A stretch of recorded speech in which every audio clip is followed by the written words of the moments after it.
Hey guys, welcome back. I hope you are having an amazing day. Let's get right into the stories. The first one is an entitled People story.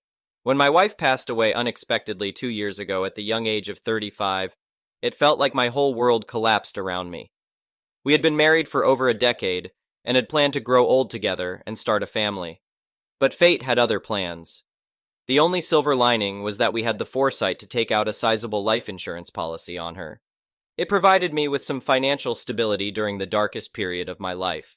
The policy amount was $500,000, which went a long way in paying off debts and taking care of immediate expenses. However, this blessing quickly turned into a curse when my sister-in-law Lisa caught wind of the payout. She had always been jealous of our comfortable lifestyle, even though she and her husband earned a decent living themselves. But nothing ever seemed enough for Lisa. She constantly wanted more. More money, more luxuries, more attention. Ever since I received the life insurance check, Lisa began hounding me to share it with her. In her twisted mind, she thought she was entitled to some of the money since we were family. No amount of logical reasoning worked on her. I repeatedly told her it was my wife's policy, meant to support me after her passing, but Lisa refused to back down, getting more belligerent and demanding by the day. The harassment went on for months through angry texts, emails, and phone calls. When I blocked her number, she would just use other people's phones to contact me. She even tried to guilt-trip me by saying my wife would have wanted me to help out her poor sister. It was a ridiculous argument, considering they didn't even get along when my wife was alive. Lisa's persistence wore me down over time. I tried to avoid her as much as possible, but she always found ways to ambush me, whether showing up at my house unannounced or cornering me when I was out running errands. Her insane obsession with money she didn't work for made me realize just how toxic she truly was. I feared things would get worse if I didn't take a stand. So I gathered up the courage to confront Lisa face to face one last time. I met her at a coffee shop, thinking a public setting might make her more rational. Boy, was I wrong. The second I reiterated that I wouldn't be giving her a single cent, she lost it. Lisa pounded her fists on the table and started yelling profanities at me. She caused such a scene that we got kicked out of the cafe. I quickly walked to my car, with Lisa still cussing me out as she followed close behind. As I fumbled to unlock my car door, I felt a sharp stabbing pain in my back. Lisa had pulled out a switchblade from her jacket pocket and plunged it into me. I screamed out in agony and twisted around to face her. The pure evil look on her face sent chills down my spine. She raised the blade again, ready to strike, but I reacted fast and knocked it from her hand. Adrenaline pumping through my veins, I shoved Lisa hard against my car and pinned her there while I called cops. She spit vulgarities at me until the cops arrived and arrested her. As the ambulance rushed me to the ER, I realized just how unhinged my sister-in-law was. She was willing to kill me over money that she had no right to. At the hospital, doctors treated my stab wound and informed the police about the severity of the attack. Due to my detailed statement and the evidence on my car and clothes, Lisa was charged with attempted murder among other crimes. The case against her was a slam dunk thanks to the rock-solid evidence. The prosecutor even commended me for having the foresight to confront Lisa in a public space, as it supported my self-defense claim when she became violent. In the end, Lisa got sentenced to 15 years in prison. It wasn't full justice for trying to take my life, but it prevented her from harming me or anyone else for a good long while. She also would be bankrupt from all the lawyer fees and fines imposed on her. As for me, I felt an enormous sense of relief once Lisa was behind bars. I could finally close this toxic chapter of my life and focus on grieving and healing properly. The life insurance money was untouched, safely tucked away for my future. Perhaps one day I would find love again and finally start the family my late wife and I had dreamed of. But for now, it was time to rebuild my life one day at a time, without Lisa's venomous presence lurking in the shadows. In a bittersweet way, this painful ordeal brought me closer to my deceased wife. Lisa only cared about money, but my wife cared about people. She would have been appalled at her sister's greed and violence. But she also would have told me how proud she was of my strength and resilience. Whenever I visited her resting place, I felt her comforting presence guiding me towards better days ahead. The next one is a pro-revenge story. I met this girl, 22 at the time, while I, 30M at the time, was working in a national park, and she was a housekeeper on a work visa. We instantly hit it off, and within a month we were in a relationship. We even had a solid long-distance arrangement, where we would visit each other on recreational visas in our respective off-seasons. I'd spend a few months in Romania or meet her at some vacation destination. Then she'd spend a few months in the States. This went on for about 2 years, and eventually the conversation came up with her family about possibly moving her to the States permanently. Romania never really recovered from the Ceausescu regime, and political economic corruption makes life pretty unpleasant for a lot of people. Her marrying and moving to the US meant that her mom wouldn't have to worry about her daughter having a good life. I arranged for sponsorship and proposed to her. It seemed like my dreams were coming true. Then about a month after she's all settled in, I get a message from her best friend back home. What followed were a year's worth of screenshots wherein she bragged about conning me into paying for her residency while she cheated on me with 8 different men. In her friend's words, "You are a good man and you don't deserve this." So, over the following 2 weeks, I reported her to ICE and Homeland Security for a conversation her brother and I had over a bottle at one point. He bragged about how he had done time in prison for smuggling weapons to Turkish terrorists, and how she had been his lookout on several occasions. As you might imagine, in the War on Terror days, this was not taken lightly. She was immediately arrested and deported, and put on a permanent no-entry terror watch list. Want to take advantage of me and cheat? Have fun never being able to come back to the States. The next one is a petty revenge story. A little over 30 years ago, the wife and I were able to buy our first new car. She really wanted a Jeep Wrangler, so we splurged for a top-of-the-line Laredo. It was beautiful, black and chrome, and fun to drive. In the summer, I would take off the hardtop so we could enjoy the wind as we drove. Unfortunately, it was mechanically a POS. It was forever in the shop getting fixed for one thing or another. It was produced in the year or so after AMC was acquired by Chrysler. So of course, one summer day, we had to drop it off at a garage. We went back home to wait to hear back when it was ready. Also, of course, being still rather new in our marriage, we were fighting about something stupid. I have no recollection of what it was about. All I know is that she didn't want to talk to me. She was out in the porch watching TV when I got the call from the garage saying the Jeep was ready. I popped my head into the room and said, "Time to pick up the Jeep." "No!" she snarled back and continued to watch the news. I rolled my eyes and went somewhere else in the house. A couple of hours later, she finds me and says, "The garage is about to close, we have to go now." "Finally," I said, and we went to go pick it up. She dropped me off so I could drive it the 20 minutes or so home. About halfway home, while on the freeway, the thunderstorm hit. As usually happens, the first wave of rain was the heaviest, and boy did it come down. I was soaked instantly, and the Jeep was almost like in a cartoon filling up with water. There was nowhere to hide. I just had to suck it up and continue driving it home. I think it took 5 or 6 days for it to fully dry out. About a week later, she reveals that she wasn't just watching TV, she was tracking the approaching storm and waited until just before it arrived to make me drive home without the top. Her timing was perfect. I'm still married to this evil genius. The next one is a malicious compliance story. I work for a freight delivery company driving a semi-truck and usually handle 10-15 deliveries a day. Our policy dictates that when delivering to a residence, a picture must be taken with the work phone as additional proof of delivery.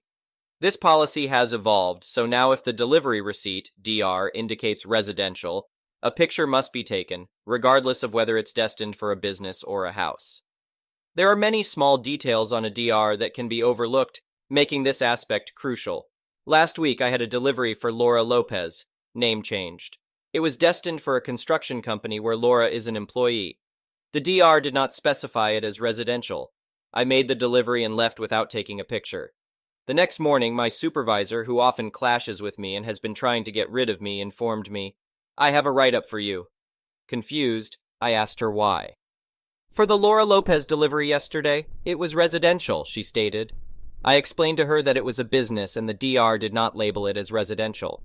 Unconvinced, she insisted on the write-up. I suggested we discuss it with my manager, so we did. Fortunately, he sided with me, as she lacked grounds for her claim. This greatly infuriated her. I made it clear that this issue should not arise again. That day, I initiated my plan. I began taking pictures with the work phone at every stop. Upon hitting depart on the work phone, a pop-up would appear on her computer with the picture, which she had to acknowledge before proceeding. I crashed her computer 3 times that day, even taking 20 pictures at one stop. She called me, demanding that I stop taking pictures. Politely, I informed her that I was merely covering my responsibilities and complying with policy. "I'm giving you an order," she exclaimed. I chuckled and hung up.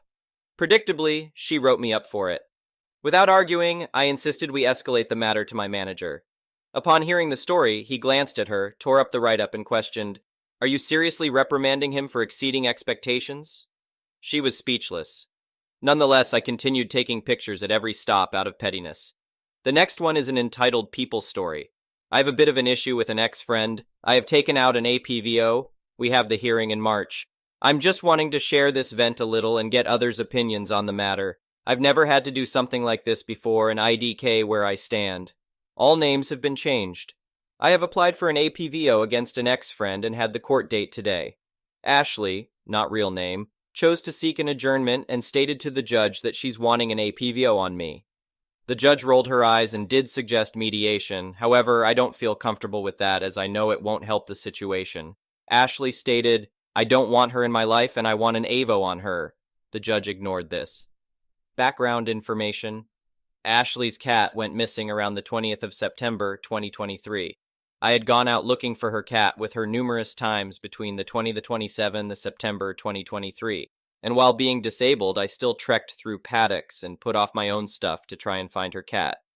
But apparently I still was never doing enough to please her.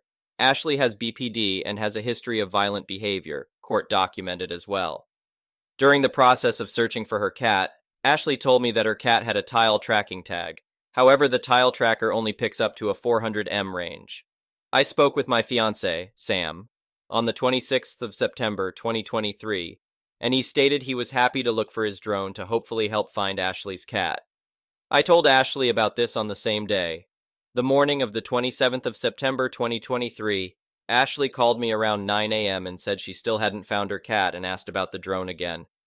I remember saying to her, "Sam put the drone on charge last night, so when he can, we will take it out and help you look for cat. I'm not comfortable taking his drone without him being there, as it's not my device." Ashley screamed at me and said, "How f***ing long does it take to charge a f***ing drone? I'm sick of no one wanting to help me find my cat. My family refuses to help. I'm at the point that I'm going to take Molly, her sister's dog, out into a paddock somewhere and leave her there so sister can feel what I'm feeling." Ashley started crying and expressing how upset she was. Ashley kept saying, "You're not doing anything to help OP. If you were actually a decent friend or decent human, you would at least have King help me. When your cat goes missing, I won't help you find her. When your cat goes missing, I hope you King feel the pain I'm feeling right now. Only when your cat goes missing will you even care. I have a cat named Potato, pug-faced Persian, who is sensitive to the sound of someone crying. Potato heard Ashley crying, I had her on loudspeaker, and jumped up on the desk I was sitting at and let out a soft meow. Ashley heard this and screamed, "Shut the FK up, you stupid inbred idiot," and hung up. I messaged Ashley expressing my distaste for her behavior, but still offering my help. Ashley acts on emotions when she is in a BPD episode, and I have had experience with working with people with BPD. I was a nurse and disability support worker for 12 years. So I know to not become argumentative, to try and minimize verbal attacks. It was also Sam and my anniversary that day, and we had dinner plans. However, Ashley demanded we cancel our dinner and go hunting all night for her cat. I stated no, Ashley didn't like this, and blew up on my about consistently being a flake and fake friend. Previously posted about an incident with her demanding I go to a pub to babysit her 16-year-old sister and her friends. On the 28th of September, 2023, Ashley threatened to end herself and took a video of her in Bunnings, telling me to choose what rope she was to use as it was my choice, and it was my fault she was wanting to unalive herself. Due to the nature of the threat, I contacted her mother and let her know what was going on, including screenshots and voicemails, in hopes her mom could help her regulate again. I also went to the police station and gave the officer a USB with all the screenshots, voicemails, and threats. The police officer advised they would do a welfare check. Due to the stress Ashley was causing, I was having severe chest pain, full body shakes, and heart rate of 150 BPM and above. I have 2 disabilities, CRPS nerve condition and POTS autonomic nervous system issues, and the stress put me into a severe POTS episode and I took myself up to the emergency department for help, where I was there for hours and had to have ECGs, etc. On the 29th of September, 2023, a mutual friend and I went to speak to Ashley's counselor, Bob, to let him know what was happening, in hopes he could provide Ashley with the support she was needing. Bob advised me not to engage with Ashley at all, and if I felt threatened, to seek further help from police or the courts. Ashley continued to contact me through TikTok as it was the only form of communication I forgot to block her on. Ashley told me that it was a good thing I was injured at work and could no longer work again. The injury at work caused me to have an 81% impairment of my dominant arm, as well as caused me to develop 2 lifelong chronic illnesses and 52% whole person impairment, and that everything happens for a reason. I told Ashley that I was not standing for her abusing, harassing, and threatening me and to never contact me again, and blocked her on TikTok as well. Due to the consistency of the harassment, contacting me and threatening me on 7 different methods of communication, as well as writing a nasty Facebook post about me and tagging me, and her continuing to try to contact me even though I told her not to contact me again, I proceeded with an APVO to protect myself, fiancé, and animals, as I am terrified that she will try to harm me, or my animals, or cause issues for my fiancé at his work. Ashley has also done drive-bys past my house, and I'm concerned she will attempt to harm one of my animals when I'm not home, just to cause hurt. Because of this, I have had to keep my animals inside while I'm in town, as I can't trust they will be safe in their own yard. I am scared that she will attempt to physically assault me, and due to the harassment, threats, and fears for my health and safety as well as my animals' safety, I am considering relocating elsewhere so she doesn't know my address. Ashley has demanded on numerous occasions for me to cancel plans and even cancel medical appointments just to go somewhere with her or do something I physically can't do. When I would stand my ground and say no, she'd start with the crocodile tears and begin the verbal abuse. The next one is an entitled parent story. This happened a few years ago when my nephews were really young, and since I'm still having issues with this parent, I remembered this gem and thought I'd share. I, 25F, share a father with my brother, 30M, but we have different mothers. Our dad is an acquired taste to say the least, and he's relatively narcissistic. Our grandfather and his wife, not my grandmother, she had died years prior, had decided to fly in to visit, and this was the first time my brother had met him, so it was a pretty big occasion. My mom, who is pretty close with my grandfather, was the one to plan a lot of the event, and the 3 of them had decided my nephews would be a hassle for their parents to wrangle at this restaurant, and would likely act out when they got tired as we had planned a dinner, and they were still on a really early bedtime schedule, being toddlers. This was also not a family-friendly restaurant, as there is nowhere for kids to play. This was also going to be a large gathering with my boyfriend meeting my grandfather as well, and my younger sister, and stepdad joining us, making it 9 people without the kids. So we told my brother that his kids weren't invited, as they were hyper and so the 2 of them could enjoy themselves without having to chase their kids around. Him and his wife agreed happily, and we proceeded with planning. Well, my dad found out and threw a fit. He insisted that his grandchildren be there as they had the right to meet their great-grandfather too, which while true, we had never planned for them to never see him. We planned for them to meet our grandfather at another point during the trip. He pitched a fit at my mom and demanded that they go or he wouldn't. My dad isn't and has never been married to either of our mothers, so it's not like he is berating an ex or current wife here. We obliged begrudgingly and decided we'd let him regret his choice. Fast forward to the day of, and as predicted, the boys were behaved for an hour max and then they got bored. My grandfather's wife was very snotty about it and basically complained the whole time, and everyone sort of just looked at Dad every time she made a comment like, "Oh, these kids are so hyper they should have stayed home with a sitter." My nephews are genuine sweethearts, they just have ADHD and were tired. My dad did have to get up and wrangle them occasionally, but it was mostly my brother chasing them around. He never apologized for the inconvenience it caused and never acknowledged he was wrong, but I could tell he felt sheepish about it. That's kind of a trend with him, though. The next one is an entitled parent story. I work for an airline and we get free flight privileges to extend to our parents, including step-parents and in-laws. But I don't particularly like my stepmother or know her very well. For context, my mother died a few years ago, and my dad remarried recently. Thus, I don't want to extend the privilege to her. However, my father is upset. For context, I know he is upset because we get one friend to add, and my dad mentioned adding her as the friend, to which I told him I decide who that one friend is, and that I might give it to someone else. He got upset because he says it costs him money because he covers her costs, and that granting the friend pass should be automatic because it helps him. For context, she doesn't make much money, and my dad provides for her mostly, especially for vacations. He went on to say that because he paid for my college tuition, room and board, provided me with a car, and gave me 20K in my savings account that I should return the favor by giving her the flight pass because it helps him save money. He feels it's unfair if he gets it free and she has to pay. He went on to say that he would refuse free flights if I don't grant it to her. I responded by saying I don't support the marriage and don't like her, to which he said that I don't have the authority to dictate the marriage. I responded back by saying that he doesn't get to decide who I grant the flight privilege to. I told him that with this kind of behavior, I might not even grant him the pass since entitled behavior might get me in trouble. He got more upset and said I was being disrespectful towards him because I shouldn't use his behavior towards me as an indication of him at the airport. He went on to say that he will refuse the privilege because of my disrespect. He went on to proclaim that not granting the flight pass to her is essentially declaring to the whole world that I don't like her. I told him that I don't trust her enough to take responsibility for her. He said that he will be responsible for her, but that's not how it works, as the employee, me, takes responsibility. I said that it's his right to marry her, but it's also his responsibility. I think he is being entitled. I especially don't like the fact that he is imposing her as a priority against my will. He has made threats of withholding my last semester's tuition and taking the car back. Thus, I'm really uncomfortable. Thank you for watching. I would really appreciate it if you could like the video and subscribe to our channel if you haven't already.